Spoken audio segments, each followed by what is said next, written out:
Hello everyone, welcome to Praveen's planet. So ఇవాళ మన topic ఏంటంటే, చాలా మంది నన్ను ఈ మధ్యలో అడుగుతున్న క్వశ్చన్, అన్న నేను వర్క్ వీసా మీద వద్దాం అనుకుంటున్నా, డైరెక్ట్ అబ్రాడ్కి స్టడీ ఇవంటే మనకు ఎక్కువ ఖర్చు అవుతుంది, టైం టేకింగ్ ప్రాసెస్, మళ్ళీ చదువు ఇదంతా మాత్రమే కాదు డైరెక్ట్ వర్క్ మాకు ఆల్రెడీ సర్టెన్ ఇండస్ట్రీలో సర్టెన్ ఫీల్డ్లో ఎక్స్పీరియన్స్ ఉంది.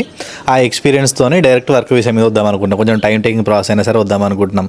అలా డిఫరెంట్ ఉన్నాయి మన వాళ్ళకి క్వైరీస్. సో దాని గురించి మాట్లాడదాం, అసలు ఎట్లా రావచ్చు వర్క్ వీసా మీద, దీనికి ప్రాసెస్ ఏమున్నాయి, ఏ టైప్ ఆఫ్ వీసాస్ ఉన్నాయి, ఇదంతా మాట్లాడదాం ఈ వీడియోలో.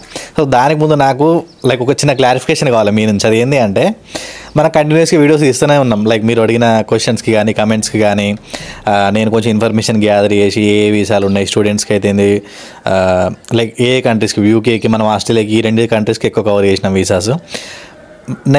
నాకు తెలిసిన ఇన్ఫర్మేషన్ని, గ్యాదర్ చేసిన ఇన్ఫర్మేషన్ని మొత్తం మన వాళ్ళు అడిగినట్టు మనం వీడియోలు వేసుకుంటూ వస్తూనే ఉన్నాం. ఏ టైప్ ఉన్నాయి, ఏంది కథ అని చెప్పేసి కంప్లీట్గా మాట్లాడుకుంటున్నాం. కాకపోతే అసలు నాకు ఎక్కడ డౌట్ వస్తుంది అంటే, చూసుకుంటూ వదిలేస్తారు. అది మీకు పనికి వస్తుందా నాకు అర్థం కావట్లేదు. అది మీ ఒపీనియన్ ఏదైనా సరే, పాజిటివ్ అయినా సరే, నెగిటివ్ అయినా సరే, మీకు ఏమనిపిస్తుందో జెన్యూన్గా కమెంట్ చేయండి, లేదంటే నాకు చెప్పండి. డైరెక్ట్గా కమెంట్ చేసినా పర్లేదు, నాకు చెప్పినా పర్లేదు. అది ఏదైనా సరే, పాజిటివ్ అయినా సరే, నెగిటివ్ అయినా సరే.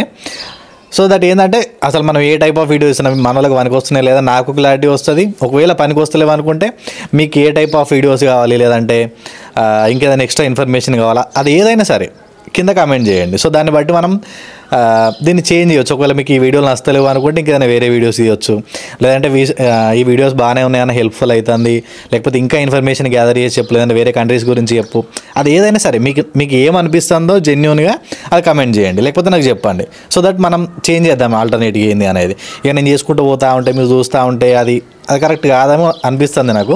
సో మీకు ఏమనిపిస్తుందో కమెంట్ చేయండి, పనికి వస్తుందా, పనికి వస్తలేదా, ఇంకా ఎక్స్ట్రా ఇన్ఫర్మేషన్ కావాలన్నా ఏదైనా సరే మీకు ఏది అనిపిస్తుంది అది కమెంట్ చేయండి. సో అంటే బెటర్ ఉంటుంది కావచ్చు అని అనిపిస్తుంది నాకు. సో వీడియో స్టార్ట్ చేద్దాం. ఇంకా మనం క్లియర్ కట్గా ఒక 5 minutes మొత్తం ఫార్వర్డ్ చేయకుండా మంచిగా వినండి, మీకు అర్థమైపోతుంది ఎట్లా ప్లే చేసుకోవాలి, ఎట్లా మూవ్ అవ్వాలి ఏంది అని చెప్పి. సో వర్క్ వీసా గురించి మనం మాట్లాడుతున్నాం కదా. సో దీని గురించి మీకు ఏ ఇండస్ట్రీ అయినా సరే, మీకు ఒక సర్టెన్ వర్క్ ఎక్స్పీరియన్స్ ఉంది, దాని మీద ఇక్కడికి రావాలనుకుంటే కన్సల్టెన్సీ అప్రోచ్ అయినా మనమైనా ఎవరైనా చేసే ప్రాసెస్ ఏముంటుంది, కాకపోతే ఎట్లా అప్లై చేస్తున్నాం అనేది డిఫరెంట్గా ఉంటుంది. ఫస్ట్ అసలు ఎన్ని వీసా టైప్స్ ఉన్నాయి దీని గురించి అని చెప్పేసి అది మాట్లాడదాం.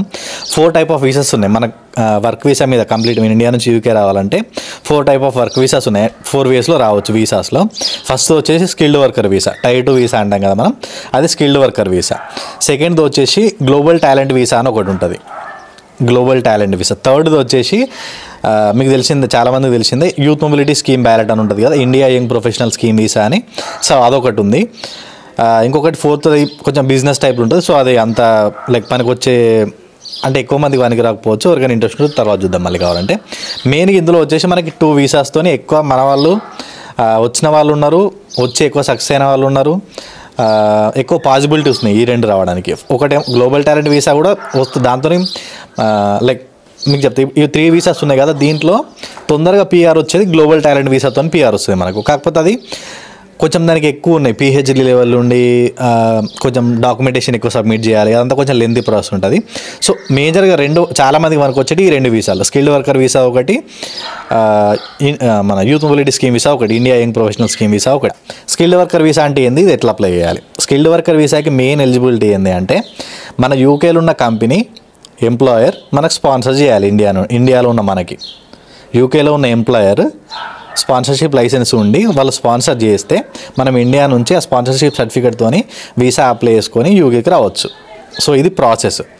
కాకపోతే ఇక్కడ కంపెనీస్కి ఎట్లా అప్లై చేయాలి, మరి వీళ్ళు ఎట్లా ఇస్తారు స్పాన్సర్షిప్, అసలు వీళ్ళకి స్పాన్సర్షిప్ ఉందా లేదా అని ఎట్లా తెలవాలి మనకి. సో అది తెలవాలంటే మీకు ఒక వే ఏంటంటే, మీ అందరికి తెలిసిందే ఇన్డీడ్, లింక్డ్ఇన్ త్రూ వెళ్తాం కదా మనం, అదొక వే. సో కొంచెం మీరు ఇంటర్నేషనల్ టైప్లో CV ఒకటి ప్రిపేర్ చేసుకొని, కొంచెం కనెక్షన్స్ ఎక్కువ వేయించుకొని, ఇది లింక్డ్ఇన్లో మీరు రెగ్యులర్గా అప్లై చేసే మీకు తెలిసిపోతుంది. మీకు ఆల్రెడీ జాబ్లో ఉన్నారంటే మీకు తెలిసే ఉంటుంది ఎట్లా అప్లై చేయాలనేది. సో ఆ స్టైల్లో అప్లై చేసుకోవచ్చు. అది కాకుండా each and every company careers పేజ్కి వెళ్ళి మీరు చెక్ చేయాలి. సో ఇప్పుడు ఐటీ మీద వెళ్తున్నాం అనుకుంటే, ఐటీకి మనకు ఒక సర్టెన్ టైప్ ఆఫ్ కంపెనీస్ ఉంటాయి కదా, ఆ కంపెనీస్ మొత్తం లిస్ట్ అవుట్ చేసుకొని ప్రతిసారి ఆ కంపెనీస్ కెరియర్స్ పేజ్లో చెక్ చేస్తుండాలి మనం. సో చెక్ చేస్తే మనం ఒకవేళ ఎలిజిబిలిటీ ఉన్నాం, మన రిక్వైర్మెంట్ వాళ్ళకు ఉంది అనుకుంటే, మనకు సర్టెన్ ఎక్స్పీరియన్స్ ఉంది అని వాళ్ళు ఫీల్ అయ్యి అప్లై చేస్తే మనకు తెలిసిపోతుంది కదా. సో వాళ్ళకి రిక్వైర్మెంట్ ఉంది అనుకున్నప్పుడు వాళ్ళు మనకు స్పాన్సర్ చేస్తారు. సో ఇంటర్వ్యూ ప్రాసెస్ ఇదంతా నడుస్తూ ఉంటుంది. ఇదంతా అయిపోయిన తర్వాత మనం ఇంటర్వ్యూ టైంలో కూడా అడగొచ్చు వాళ్ళని స్పాన్సర్షిప్ చేస్తారా లేదా అని చెప్పేసి. లేదంటే కొన్నిసార్లు జాబ్ డిస్క్రిప్షన్లోనే వాళ్ళు మెన్షన్ చేస్తారు కింద, మీరు ప్రాపర్గా చెక్ చేయాలి. కింద జాబ్ డిస్క్రిప్షన్ మొత్తం చదివితే కింద స్పాన్సర్షిప్ ఇస్తారా అనేది కూడా వాళ్ళు మెన్షన్ చేస్తారు. ఇంటర్నేషనల్ స్పాన్సర్షిప్ ఉందా లేదా అని కూడా మెన్షన్ చేస్తారు. సో ఒకవేళ ఇన్ కేస్ లేదు అనుకున్నా కూడా మీరు ఇంటర్వ్యూ టైంలో వాళ్ళని అడగవచ్చు కావాలంటే, మేము ఇక్కడ ఉంది ఇండియాలో, సో దట్ మీరు స్పాన్సర్ చేస్తే నేను ట్రావెల్ చేయగలుగుతా, అక్కడికి రాగలుగుతా అని చెప్పేసి చెప్పొచ్చు. అట్లా పాసిబిలిటీ ఉంది. ఇది అంతా అవుతా అని చెప్పేసి మనకు ఒక డౌట్ వస్తుంది. ఇది అవుతుంది పక్క. చాలామంది ఇట్లా వచ్చిరు వర్క్ వీసా మీద కూడా, మన కన్సల్టెన్సీకి డబ్బులు పెట్టి ఇట్లా వచ్చిన వాళ్ళు కూడా ఉన్నారు. అట్లా కాకుండా జెన్యున్గా ఇప్పుడు నేను చెప్పే ప్రాసెస్తోని వచ్చి ఇక్కడ సెట్ అయిన వాళ్ళు కూడా ఉన్నారు, పిఆర్ తీసుకున్న వాళ్ళు కూడా ఉన్నారు. యాక్చువల్గా జెన్యున్ ప్రాసెస్. కాకపోతే మనది ఏంటంటే ఇదంతా ఓడి చేయాలి ప్రాసెస్, కన్సల్టెన్సీకి అయిపోతుంది, వాడే సీవీ చేస్తారు, వాళ్ళే అప్లై చేస్తారు, మనం సేఫ్ సైడ్ ఉంటాం, రిస్క్ లేకుండా టెన్షన్ లేకుండా ఇదంతా నడుస్తూ ఉంటుంది అన్నట్టు. సో అదంతా కాకుండా యాక్చువల్గా ఇదైతే ప్రాసెస్. ఒకవేళ మీరు కన్సల్టెన్సీ త్రూ వెళ్తారా లేకపోతే ఎట్లా వెళ్తారా, ఎవరు అప్లై చేసినా ప్రాసెస్ అయితే ఇదే. మనం ఎట్లా అప్లై చేస్తున్నాం అనేది ఇంపార్టెంట్. కన్సల్టెన్సీ వాళ్ళు ఏంటంటే కొంచెం కీవర్డ్స్ ఎక్కువ యూజ్ చేసి జాబ్ డిస్క్రిప్షన్కి తగ్గ కీ పాయింట్స్ ఇందులో యాడ్ చేసి రెజ్యూమేలో అదొక డిఫరెంట్ ఫార్మాట్ ఉంటుంది.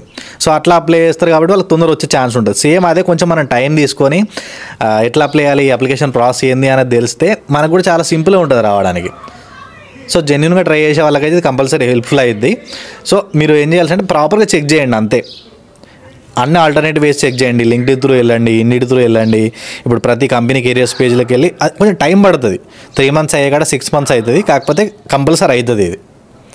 సో ఫ్రీక్వెంట్గా చెక్ చేస్తుండండి ప్రతి కంపెనీలో అసలు ఉన్నాయా లేవా, వేకెన్సీస్ పడ్డప్పుడల్లా చూసి అప్లై చేయండి, అప్డేట్ ఉండండి, తెలిస్తే ఏంది అనేది, దాన్ని బట్టి అప్లై చేసుకోవచ్చు. అది కాకుండా మీకు కొన్ని వెబ్సైట్స్ ఉంటాయి, ఆ వెబ్సైట్స్ నేను డిస్క్రిప్షన్లో ప్రొవైడ్ చేస్తాను. టోటల్ జాబ్స్ అని, రీడ్ అని. సో ఇక్కడ పర్టికులర్ యూకే గురించి అయితే టోటల్ జాబ్స్, రీడ్ ఇట్లాంటి కొన్ని వెబ్సైట్స్ ఉన్నాయి ఫుల్ టైం ఈ వీసాస్ మీద రావడానికి, స్పాన్సర్ చేయడానికి. సో ఇదంతా ప్రాసెస్తో మనం అప్లై చేస్తే ఒక్కసారి ఇంటర్వ్యూ షెడ్యూల్ అయిందా మీకు సగం సెలెక్ట్ అయిపోయినట్టే. ఇంటర్వ్యూ కాల్ వచ్చిందంటేనే గ్రేట్. మీరు అప్లికేషన్ ప్రాసెస్ కరెక్ట్ చేస్తున్నట్టు, మనం ట్రాక్లు ఉన్నట్టే. వన్స్ ఒకసారి ఇంటర్వ్యూ అయితే మనం అప్పుడు మన స్కిల్స్ ఉన్నాయి, మన ఎక్స్పీరియన్స్ మొత్తం అప్పుడు ప్రూవ్ చేసుకోవాలి. అప్పుడు అడగవచ్చు, ఛాన్స్ ఉంటుంది పక్క. ఒకవేళ మన నీడ్ వాళ్ళకు ఉంది అని వాళ్ళు నమ్మించినామా, వాళ్ళు నమ్మిరా, ఇస్తారు పక్క అడిగితే. అప్పుడే ఒకవేళ వాళ్ళకి వీలు కాదని చెప్పేస్తారు. వాళ్ళకి ఒకవేళ స్పాన్సర్ లైసెన్స్ ఉండి పాసిబిలిటీ ఉండి ఇచ్చేస్తారు. సో దాన్ని బట్టి వన్స్ ఒకసారి మనకు వాళ్ళు COS ఇచ్చారంటే, అదే స్పాన్సర్షిప్ లెటర్ ఇచ్చారంటే దాన్ని బట్టి మనం వీసా అప్లై చేసుకుంటాం. Tier 2 వీసా 5 years వస్తుంది, డైరెక్ట్ వచ్చేసేయచ్చు ఇక్కడికి. ఇది స్కిల్డ్ వర్కర్ వీసా ప్రాసెస్. ఇది కాకుండా ఇంకొక గోల్డెన్ ఆపర్చునిటీ అంట నేనైతే దీన్ని పర్సనల్, ఎందుకంటే చాలామంది దీని మీద తక్కువ ఖర్చులో అబ్రాడ్ మూవ్ అయిన వాళ్ళు దీని మీద చాలామంది. Youth mobility scheme visa ballot, దీని మీద మనం చాలా వీడియోలు చేసినాం మన ఛానల్లో. ఎవరికన్నా ఈ బ్యాలెట్ ఏంది అని తెలియకపోతే ఒకసారి అడుగుడు చూసినా మీకు క్లారిటీ వస్తుంది. దీనికి ఇక్కడ ఒక లిటిగేషన్ ఉంది. ఈ బ్యాలెట్ మీద కూడా మీరు వర్క్ ఎక్స్పీరియన్స్ ఉంటే దీని మీద కూడా తొందర వచ్చి సెట్ కావచ్చు మంచిగా. అది ఎట్లా అంటే ఈ యూత్ మొబిలిటీ బ్యాలెట్ అనేది 2 years వ్యాలిడిటీ ఉంటుంది. కాకపోతే దీనికి ఉన్న క్రైటీరియా ఏంటి అంటే మీ ఏజ్ 18 to 30 మాత్రమే ఉండాలి. ఒకవేళ మీరు 30 లోపు ఉండి మీకు మంచి వర్క్ ఎక్స్పీరియన్స్ ఉంటే ఈ బ్యాలెట్కి అప్లై చేసుకోవచ్చు. ఇది అకిడ్రా బ్యాలెట్ సిస్టము. అప్లై చేసుకోవడం ఏమి ఉండదు.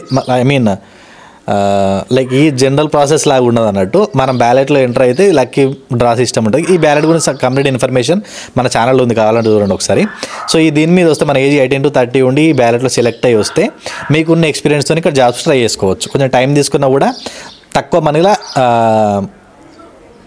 తొందర వచ్చే ఛాన్స్ ఉంటుంది. సో ఈ 2 వీసాసు ఎక్కువ యూజ్ అయితే ఇంకొక 2 వీసాలు ఉన్నాయి, గ్లోబల్ టాలెంట్ వీసా అని, ఇంకొకటి బిజినెస్ వీసా గురించి.